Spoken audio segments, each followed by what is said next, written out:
The resolution of a conference is usually binding on the ANC and all its members. ANC President Cyril Ramaphosa articulating one of those resolutions during his maiden January 8 statement speech.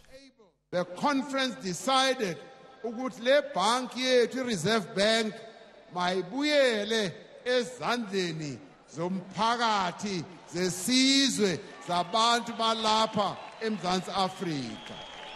A year since that reminder, there has been slow moves to implement that resolution, as was the case with the withdrawal from the International Criminal Court.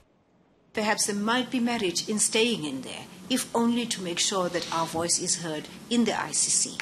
It is at that point that we are right now. So we are reopening the debate. Should the party eventually decide to renege on these resolutions, it would not be for the first time.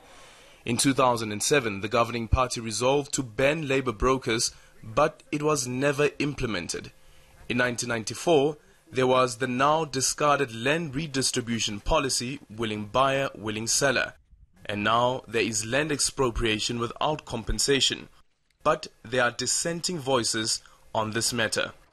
A leaked document from the Thabo Mbeki Foundation sums the resolution up as a policy to take away land from white people to give to black people. The document states that the resolution puts the ANC at odds with the Freedom Charter principle that South Africa belongs to all who live in it, black and white.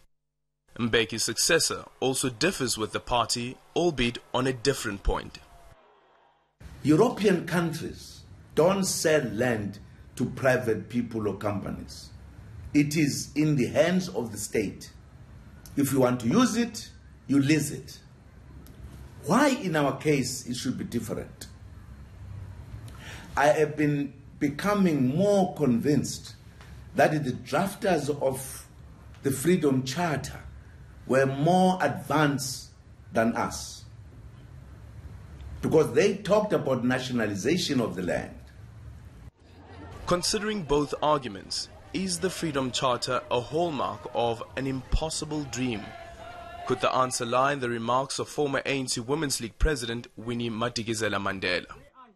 The kind of introspection we need will need a whole layer of fresh leadership combined with the elders who are still left in the organization to revisit the whole question of the Freedom Charter, what has happened since 1994, and to go through all the stages of the various presidents and find out where did we go so wrong. This gives rise to the debate of ANC, the liberation movement, versus ANC, the governing party. What may make ideological sense to the party hopeful may not be in the best interest of the country. As the party turns 107, can it confidently say that its policies are rooted in the Freedom Charter? Aldrin St. Pierre, Johannesburg.